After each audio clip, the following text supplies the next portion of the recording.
आज Doubtnut app download करें। Doubtnut पर अपने सभी गणित, रसायन विज्ञान, भौतिक विज्ञान और जीव विज्ञान के डाउट्स का करो सफाया। बस प्रश्न की फोटो खींचो, एक ही प्रश्न को क्रॉप करो और तुरंत वीडियो सोल्यूशन पाओ। अभी डाउनलोड करें।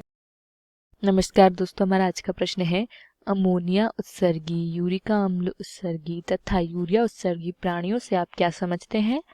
मानव वृक्क में मूत्र निर्माण का सचित्र वर्णन कीजिए। तो आइए इस उत्तर की सहायता से समझते हैं उत्तर। तो सबसे पहले अमोनिया उत्सर्गी प्राणी कौन से होते हैं? तो वे प्राणी जो अमोनिया को उत्सर्जी पदार्थ के रूप में निष्कासित करते हैं, वे प्राणी जो अमोनिया को उत्सर्जी पदार्थ के रूप में निष्कासित करते हैं क्या कहलाते हैं? अमोनिया उत्सर्गी प्राणी कहलाते हैं। और इस अमोनिया का निर्माण कैसे होता है कि यकृत में क्या होता है? यकृत कोशिकाओं में डीएमिनेशन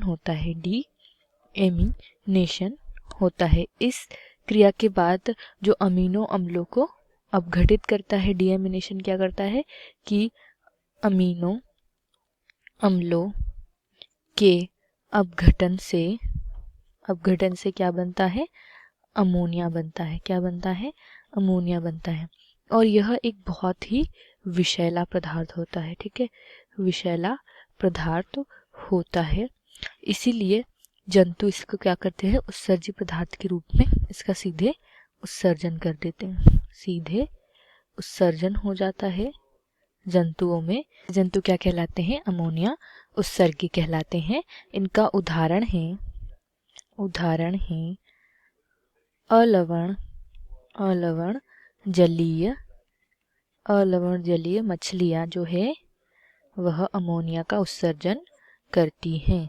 तो यह इसका उदाहरण है। आइए अब देखते हैं यूरिका अम्ल उत्सर्गी। यूरिका अम्ल उत्सर्गी प्राणी वे होते हैं जो यूरिक अम्ल का क्या करते हैं? यूरिक अम्ल को उत्सर्जी पदार्थ के रूप में शरीर से क्या करते हैं? निष्कासित कर देते हैं। तो ऐसे प्राणी क्या कहलाते हैं? यूरिका अम्ल उत्सर्गी कहलाते हैं। देखिए, अनेक जंतुओं में यह प्रमुख उत्सर्जी पदार्थ होता है, जैसे छिपकलियों में और पक्षियों इत्यादि में यह क्या होता है? प्रमुख उत्सर्जी पदार्थ होता है तथा यह भी विषैला होता है। इसका निर्माण किसके द्वारा होता है? अमोनिया द्वारा होता है। और यह जल में क्या होता है? अविलेय होता है। अतः इसका निष्कासन किस रूप में होता है? ठोस रूप में इसका निष्कासन होता है। तथा ऐसे जो जंतु कहलाते हैं वे यूरिका अम्ल उत्सर्गी कहलाते हैं। और मनुष्य में जो है कैसे बनता है यूरिका अम्ल बनता है प्यूरिन के विखंडन से। क्या बनता है? यूरिक अम्ल विखंडन से मनुष्यों में क्या बनता है? यूरिक अम्ल। अगला है यूरिया उत्सर्गी। देखिए, वे जंतु जो उत्सर्जी पदार्थ के रूप में किसका निष्कासन करते हैं? किसका? यूरिया का। तो वे क्या कहलाते हैं? यूरिया उत्सर्गी कहलाते हैं। देखिए, यकृत की कोशिकाओं में क्या होता है? अमीनो अम्लों के अपघटन से क्या होता है?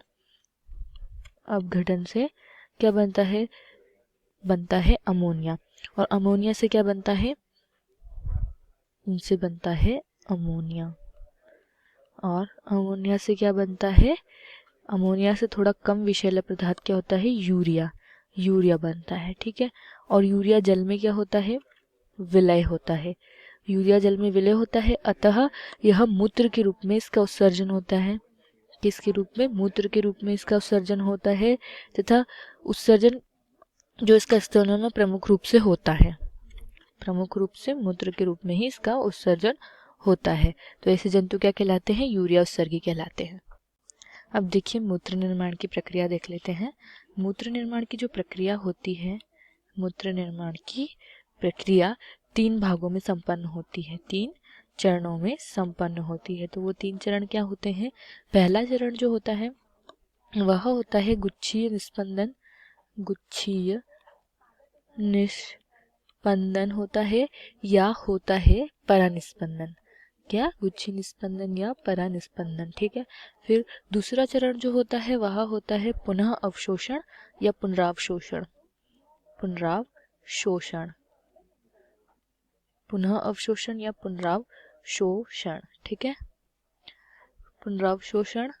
और उसके बाद जो होता है वह चरण होता है स्त्रावण, यानी मूत्र का स्त्रावण, ठीक है। यह होता है। तो हम एक एक चरण को समझते हैं। देखिए, सबसे पहले गुच्छीय निस्पंदन में क्या होता है कि वृक्क में जो बोमन संपुट होता है, बोमन संपुट, जिसे बोमन कैप्सूल भी कहते हैं, उसमें क्या होता है कि 2 प्रकार की धमनियां पाई जाती हैं, अपवाही अपवाही तथा अभिवाही। 2 प्रकार की पाई जाती है, अपवाही तथा अभिवाही। यह 2 प्रकार की धमनियां रक्त में, क्या, नेफ्रॉन में पाई जाती है बोमन संपुट में। तो देखिए क्या होता है कि अभिवाही जो होती है धमनी, उसका व्यास ज्यादा होता है, किंतु अपवाही का व्यास कम होता है। क्या होता है? कम होता है, और इसका जो होता है ज्यादा होता है, जिससे बोमन संपुट में क्या होता है? दाब बढ़ता है, दाब जो है वह बढ़ता है। और इससे क्या होता है कि इसके कारण 1000 से 1200 मिलीलीटर जो होता है, मिली जो होता है रक्त, वह प्रति मिनट जो है वह छनता है।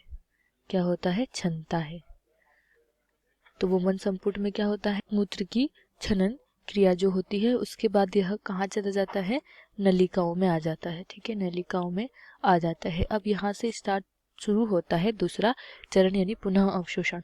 तो जो जो छनित होता है, उस छनित में अन्य पाया जाता है, ग्लूकोज पाया जाता है, लवण पाए जाते हैं, अमीनो अम्ल पाए जाते हैं, ठीक है।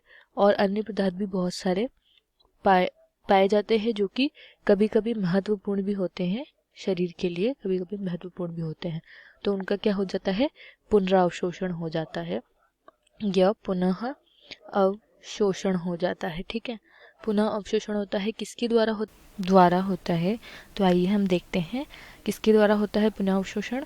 तो यह समीपस्थ कुंडलित नलिका, समीपस्थ कुंडलित नलिका द्वारा, एवं दूसरा किसके द्वारा होता है? दूरस्थ कुंडलित नलिका द्वारा। और तीसरा किसके द्वारा होता है? हेनले लूप द्वारा, हेनले लूप द्वारा। तो इन तीनों के द्वारा क्या होता है? पुनः अवशोषण होता है। उसके बाद क्या होता है कि छनित का लगभग पुनः अवशोषण के बाद कितना प्रतिशत बचता है? 1% शेष बचता है। किसमें से? छनित में से 1% शेष बचता है, छनित में से, छनित में से। और यह शेष 1% छनित क्या होता है? संग्रहण नलिका में से होते हुए कहाँ जाता है? संग्रहण नलिका से कहाँ चला जाता है? मूत्राशय में चला जाता है। कहाँ चला जाता है? मूत्राशय में आ जाता है। और उसके बाद इसका क्या हो जाता है? स्त्रावण हो जाता है, स्त्रावण हो जाता है। तो यही मूत्र निर्माण की प्रक्रिया समाप्त होती है। आइए अब इसे चित्र की सहायता से समझते हैं। तो देखिए, यह है एक नेफ्रॉन की संरचना। नेफ्रॉन क्या होता है? वृक्क की इकाई होती है, वृक्क की इकाई होती है, ठीक है। और वृक्क में नेफ्रॉन बहुत मात्रा में पाए जाते हैं। अब देखिए ये क्या है? ये है बोमन संपुट, जहाँ क्या पाई जाती है? अभिवाही धमनिका और अपवाही, जिसका व्यास क्या होता है? ज़्यादा होता है। इसका व्यास क्या होता है? ज़्यादा होता है, तथा इसका व्यास क्या होता है? कम होता है, ठीक है। फिर यहाँ क्या होता है? परानिस्पंदन होता है। क्या होता है? परानिस्पंदन, निस्पंदन या गुच्छीय निस्पंदन जो होता है वो कहाँ होता है? बोमन संपुट में। उसके बाद की जो क्रिया होती है वह होती है पुनरावशोषण। पुनरावशोषण जो कहाँ होता है? देखिए, समीपस्थ कुंडलित नलिका में होता है और दूरस्थ कुंडलित नलिका में, और इसके अलावा यहाँ होता है हेनले लूप में। कहाँ होता है? हेनले लूप में। देखिए उसके बाद क्या होता है कि जो शेष क्षनित होता है, जो मूत्र होता है, वह संग्रह नलिका में चला जाता है। संग्रह नलिका से कहाँ चला जाता है? मूत्राशय में, और फिर उसका स्त्रावण हो जाता है। तो हमारा प्रश्न यही समाप्त होता है। आशा करती हूँ आपको यह प्रश्न समझ आया हो। इस वीडियो को देखने के लिए धन्यवाद। कक्षा 6वीं से 12वीं से लेकर नीट, IIT, जेई वो एडवांस के लेवल तक 1 करोड़ से ज़्यादा छात्रों का भरोसा। आज ही डाउनलोड करें डाउटनेट ऐप या व्हाट्सएप करें अपने सारे डाउट्स 8400 400 400 पर।